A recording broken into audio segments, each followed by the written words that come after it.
GM, welcome to what's going to be another great episode of DevNTell. So, if you didn't know, DevNTell is a 30-minute podcast held every Friday, allowing founders, hackers, and anyone in between to come on the show and showcase their product. And today, I am ecstatic to welcome Daeshawn Ballard, who's the co-founder of Shaga, as well as a hardcore DDOG. So, if you didn't know, Shaga is unlocking new ways to earn and create viral content for streamers through their global peer-to-peer DePIN supercomputer powered by gamers.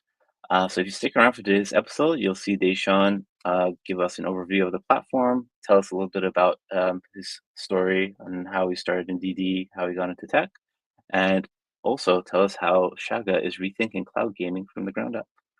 All right, let's get into it.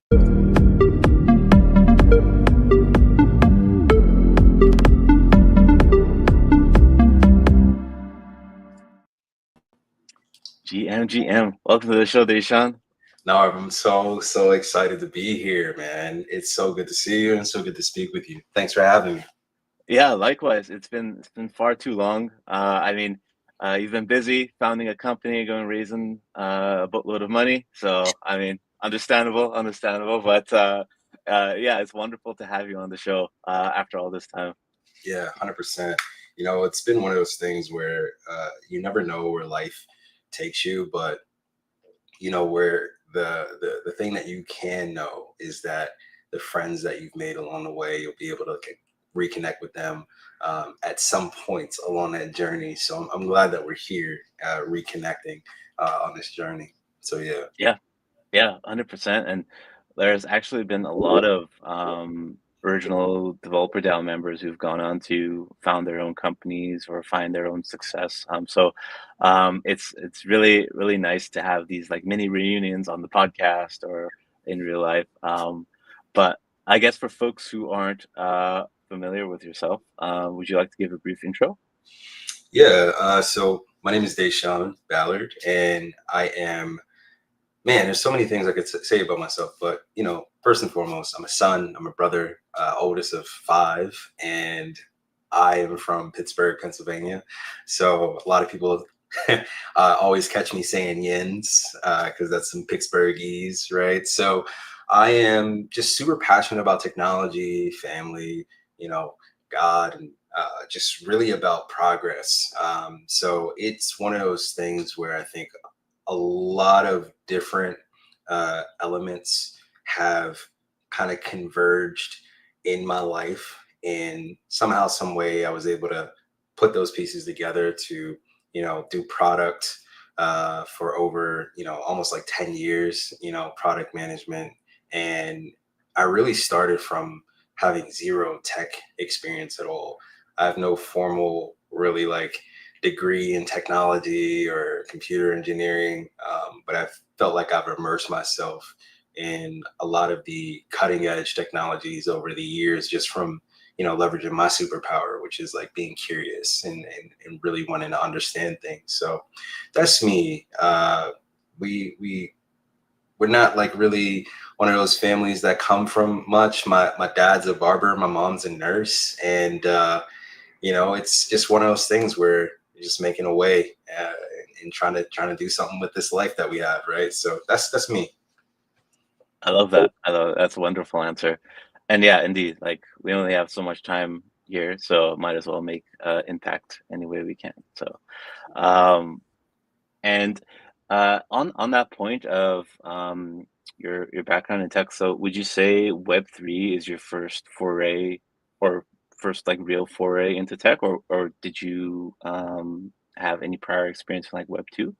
Yeah. So Web3 isn't my first kind of foray into tech. So I'll take you back, and then I'll kind of take you through the story. So for me, it really started in, actually, what I typically say is, I was in high school, and I'm just a curious person. So I was a football player, right? And with that, we have to go to libraries and things like that to before games. And so we were on our way there, but I walked past this room that I never saw before, and it was open, right? And on my way to the library, I just walked in. It was all these people on computers, and like in this dark room, just not talking. And to set the stage, this was like '07, '08. And I'm like, what the heck is this? They're like, what are y'all doing? And they're like, oh, we're programming, CSS, HTML. I was like, what is that? It was like a foreign language to me. And I ended up just like talking to the teacher, talking to those guys for a few minutes, and I ended up joining that class kind of like the next quarter. And so from there, I made my own. I'm a huge anime fan, and the first thing that I ever made was this Bleach like fan site, and it was so great. I wish I was able to find the flash drive that I had that website on, but it had music and all this stuff. It was crazy. Anyway, so I was just like captivated that I was able to build this thing, right? And I think the thing that really kickstarted this journey though was I did music, and it was something my dad and I were like super passionate about and we did together. So even prior to that, like all those years of doing music, I started when I was 12. There were always these like moments in time where something had to be figured out, like how do we get this tool or how do we fix this error, things like that. So a lot of Googling, a lot of like reading forums and just all this crazy stuff of being like the IT point person at home led to that curiosity, and me signing up for that class. So I really had to credit it to like my dad and music and things like that. But kind of fast forward, I started building my own video games and like Basic and Visual Basic, made my own version of Contra, Pac-Man, etc. I just fell in love with technology. But with that, I never really thought that it was going to take me anywhere. I was going to do anything with it. But I ended up getting this full ride to college, based on academics. And with that, I was like, oh, okay, well, I have an opportunity to like not be a barber like my dad. So let me see what I can do here. And I tried to like do computer engineering and stuff, but it was too hard, man. It was too hard for me at the time. And so I didn't really like go down this traditional path of tech.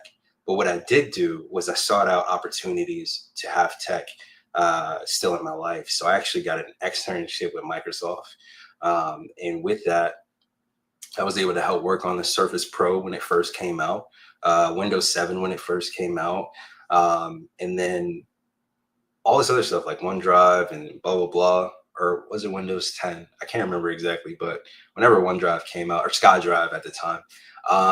And so the Windows Phone, like I had all this stuff that I was like able to kind of like pitch to people, sell, and get feedback on to bring back to the team over in was it Redmond. And it was super cool, this experience. So that part of my life really set the foundation as a platform for what was to come. And I always tried to like pull this thread and figure out what ways that I could be entwined in technology. And one of the interesting things in college was like 2011, right? Because I started in 2010. I saw Bitcoin on the news, and like that was like this moment of like, wow, like what is this, And so I've just been like having this in the back of my head, this kind of Web3 frontier, or the blockchain technology and crypto, but I was still pursuing this Web2 path, and it took me really far, right, until I ended up, at the doors of developer DAO. But that's a bigger story. So yeah, that's kind of how I got into it and where the journey started. Yeah, that's very inspirational, and yeah, I mean, but it takes determination and hustle, and wanting to really do something to like make it this far. So kudos to you, and I mean, uh, you're still young, still getting started, so I'm sure there's much more yet to come. Appreciate that. Yeah, yeah, 100%. And yeah, you mentioned it. So your curiosity really propelled your venture into tech, and eventually you mentioned learning about Bitcoin, and then all these years pass along, and then NFTs come along. Is that when you kind of like hopped in the DD train, or like I guess how does your curiosity lead you to DD? Yeah. So funny story, right? This was what, 20, so about 2016, 2017, right? It was the whole I guess DeFi trading, whatever. Like I was back into the stuff at that point, but I really wanted to get into the side of like building and formalizing connections, you know. I think another kind of just superpower of mine is being able to network and kind of reach across the aisle and connect with people. But with that, I was very curious about what was going on behind the scenes of all this stuff.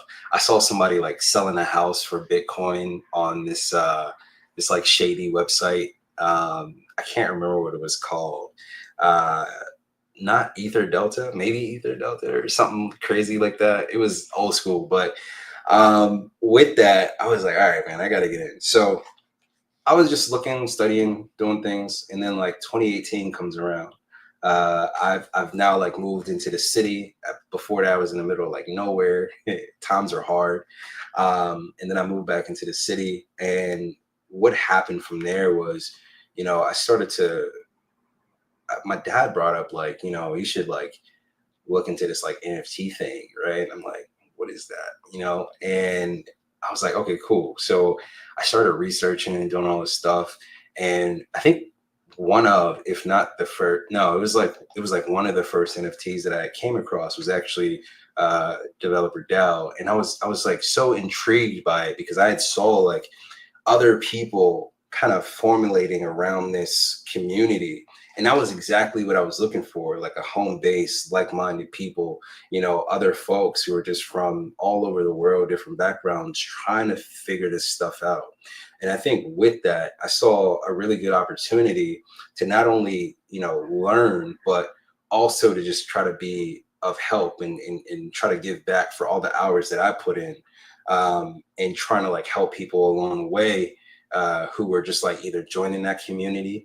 And I'm trying to remember exactly how I first came across it, but you know what it was? I know exactly what it was. I was looking at I was looking at getting my AWS certification, and I was trying to like do something in tech or expand my. Oh, I know exactly what it was. So when I moved into the city, I was doing this like work with this nonprofit. It was like on a contract basis, right? And I was like, I need to upskill myself. I'm always like about progress and whatnot. So I was like trying to upskill myself, and I'm like, okay, this like certification stuff. This looks cool. So let me look into this. Like, how do I get involved in this or whatnot? And ended up coming across this guy, Nader Devitt, right? Like, because he was at AWS at the time, and I'm following him. I'm like, oh, like, and I'm like trying to build like this application too at the same time to try to like practice and whatnot. So he has some really cool insights on like how to build things, and so I was just trying to like practice and make some projects on the side to further myself. And so with that, I saw that he had made this transition, and he had talked about this community developer DAO, right? That he had started. And I'm like, oh, this is perfect. Right. And so that had set me up to move over into this, like the Web 2 to Web 3. And it was just like this perfect thing. So back to I'm into NFT. I was super excited about it. I'm involved. I'm like looking at this Discord chat every day after work, because at that point it went from me being a contractor to them offering me this full-time job because I just did such a great job on this like small project that they offered me this full-time role, which is crazy. And with that, pause. Just 1 second. I just want to say like you can do whatever you want in life because I did not know what I was going to be doing after that contract ended because it was only a month. But I just went so hard, and I wanted to do so much, to impress these folks and further myself too. I wanted to learn stuff to, prepare myself for whatever was coming next, that they were paying attention and they offered me this. They created a job for me because of that. And it was such a blessing. But anyway, so I get back into DD. I'm helping. I'm pouring time in after work, and I'm just trying to be involved. And next thing you know, I am connecting with the then like head of the MBD guild, right? Is it was it Nash? Uh, I don't recall. But yeah, I remember you like really getting in there when they Yeah, had the guilds. Yeah. yeah. So whoever was the head of MBD at the time, I just started like trying to help him out as much as I could and be a resource. And then eventually, he got busy with his own stuff. And he was like, "Hey, like, do you want to take this stuff over?" And I'm like, "Sure." Next thing you know, I'm running this guild, and I'm like this leader and core contributor in a DAO. And it was such an amazing position to be in because I truly wanted to see everybody succeed and be helpful and make this DAO like just better because it did so much for me. And eventually, like with that experience, I was able to get a full-time job at Metaplex, the creators of the NFT standard on Solana. And that was just a blessing, right? So being curious and like be showing up and just like being there, it helped me in a lot of ways.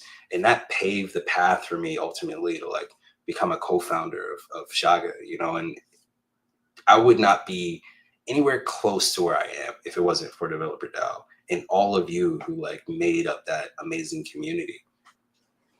Oh, that's so inspirational, man. Like honestly, it takes like I said, it takes hustle and determination to do what you did. And to your earlier point, you can just do things, right? Actions yield results. You have to do things for other things to kind of Yeah. come up in front of you. And yeah, it's just a testament to that your story, and that's wonderful. I mean, like Developer DAO has done wonders for many people similar to yourself, myself as well. I host a podcast now.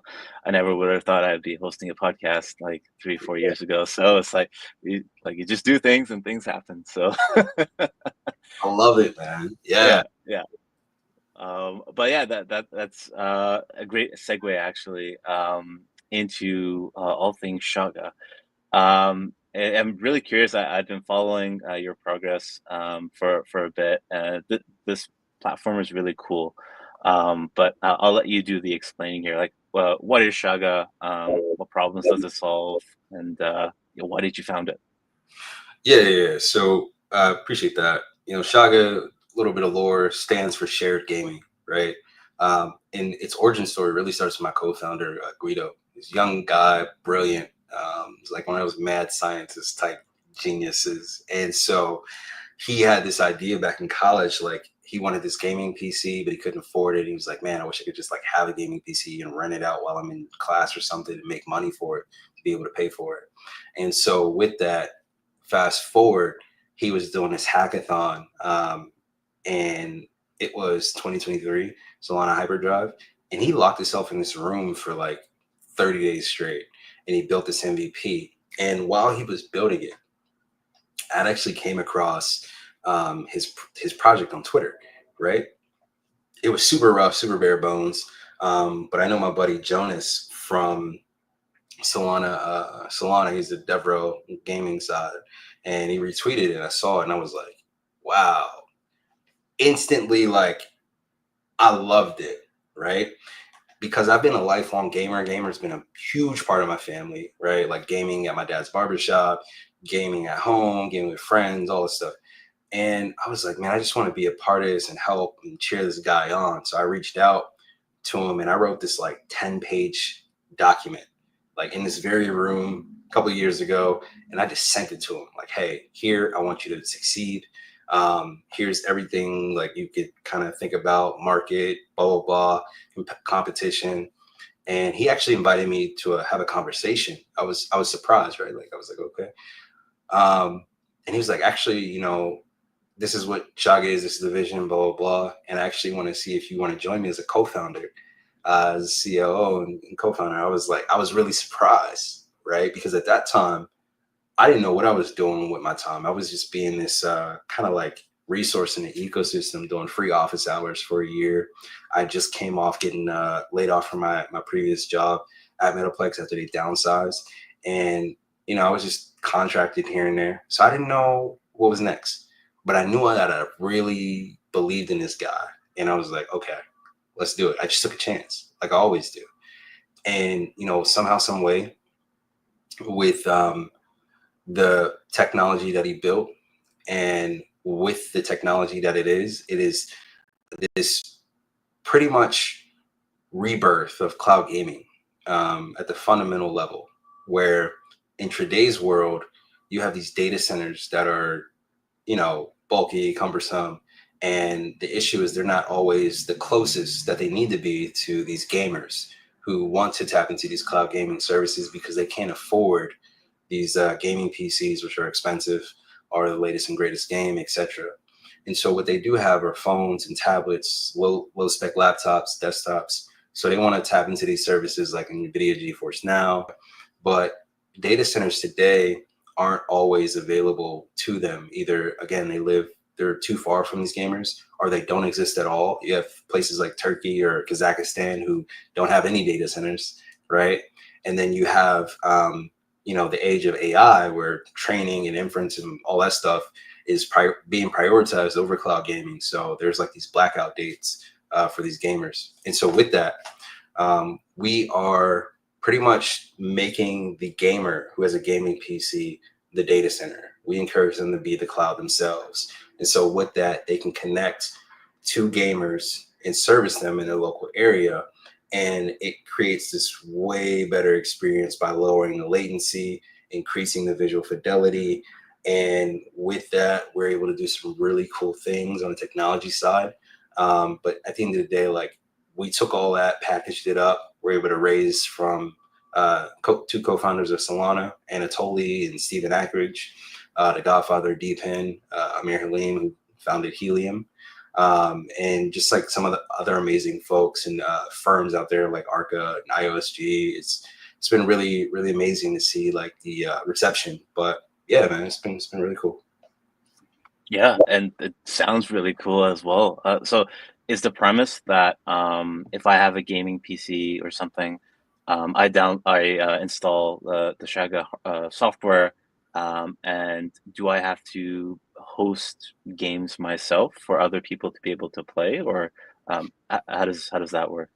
Yeah. So here's the short of it. There's two sides of this. You have the streamer who has a node, right? This gaming PC, and this streamer, they download the software from the Microsoft Store onto their gaming PC. They sign up or sign in, and with that, we scan for the available games that they have, either via the Steam Store or Epic Games Store. And with that, they can then create a lobby. After they choose a game, they create a lobby, and they can invite people into that lobby to game either with them, or those folks can game by themselves. And so with that, we have this really amazing ability to pretty much create this like bring back the LAN party type of vibe, right? Where, your friends don't own this game or the gaming PC, and they're able to do like offline co-op with you, play FIFA, or, we even have technologies to where if you're ever playing a game at a friend's house, they died and it was your turn, we can do this thing called controller rotation where, folks can then pass the controls, and you both are playing a single player game, right? Which is now this multiplayer experience. So yeah, that's pretty much how it is. And then on the other side, you have these gamers who download the client application from iOS or Android store, and they sign up or sign in, and they're able to join or request to join a lobby and play that game from their device. So that's how it works. Interesting. And I guess, have you guys kind of considered or thought about like how this would look like if people were to install the Shaga software on like existing Xbox consoles, for example? Because like I think consoles themselves are kind of on the way out, and cloud gaming is the way of the future. Like, I'm sure you think as well. Yeah. So there's eventually going to be these consoles that people have lying around that can push some pretty heavy duty graphics. So have you guys thought about that at all? Or Yeah. So that was actually a very early on kind of like thought exercise, right? And the thing that came down to it was, there's too many policies and warranties and things of that nature where if somebody were to download this stuff onto that console, it might void everything, and it would just be too cumbersome. But there are apps that have facilitated like game streaming and whatnot. But I think with us and sort of the experience that we're trying to create, there has to be a certain level of power that this device can output, and then there's also resourcing and speccing things out and building those things. So we knew what we were able to build and like really knock out of the park and deliver on, and that just wasn't something that felt like a strong area for us to do. But at the same time, I think with Xbox, right, their whole approach of this is an Xbox, that is an Xbox, everything is an Xbox. We pretty much are on the same kind of boat where everything is a Shaga, node, right? Like, or a Shaga client. So I don't know.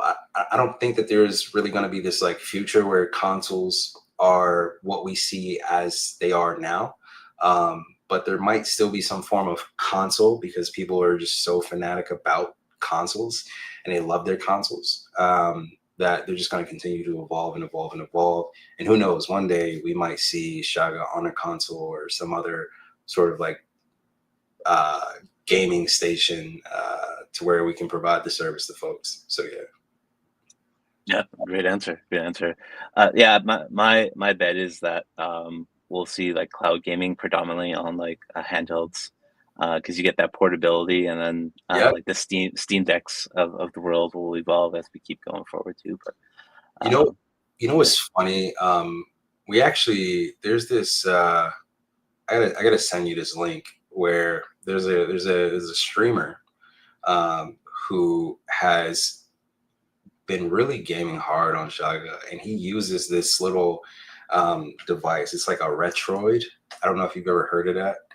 And he's been gaming on it, and it's like this like miniature kind of Steam Deck thing, and it's super cool that he's able to game on that.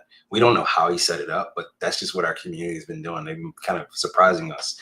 But yeah, I don't know if I can like share my screen if that matters, or but I sent you the link, and yeah, you can check that out. Yeah, for sure. I guess since we're close to time, I did want to also touch on the Web3 blockchain aspect of things as well. Yeah.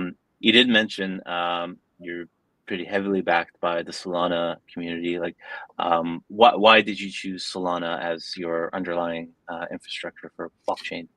Yeah, great question. So for us, for me personally, let's start there. For me personally, I've been in the Ethereum ecosystem, and I've been kind of all over, right, to all these different chains. I explored very heavily in like the early 2020s. And so with that, I kind of got a taste of what was like out there.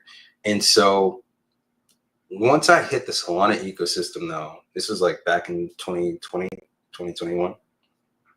It was just like an experience like unlike any other. It felt super user friendly. It felt like it was ready for millions of people to use it.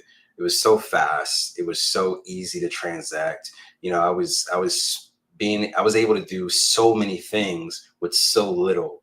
And from there, I got entrenched in that community. I then built my career in that community at Metaplex. I then have all these connections that I was able to garner and be lucky to garner. But it's not just that.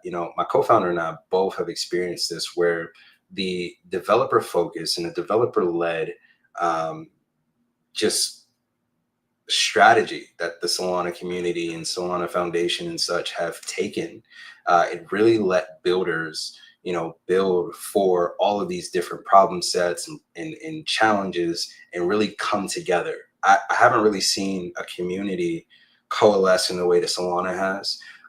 And the consumers, I've just never seen such a voracious appetite for what's coming next or what's happening, and just like all of this energy, even when it hit kind of this like bottom with FTX. I still remember where I was at FTX, and just like seeing everybody like stay in it and rally from that to where Solana is now. I wouldn't trust any other chain to give us the same sort of sense of home. Um, and with that, it just made so much sense. And to be able to like be in that position where everybody was, even VCs, like, hey, you got to divest from Solana, go move to this chain. And then now we're seeing like inflows of hundreds of millions of dollars on the regular, and all these users and active wallets. The attention's here, the technology's here, the scalability's here. So it was just a combination of all of those things that really made us feel like Solana was home. But the interesting thing about Shaga is, at the end of the day, even though Solana is home, that's where we'll do, our TGE. It's ultimately an agnostic platform, right? If all it takes is a simple integration, and we could be live on, Polygon or Sui or whatever, right? Aptos and Ronin, like it just takes the developers, doing that to make those games on those chains available.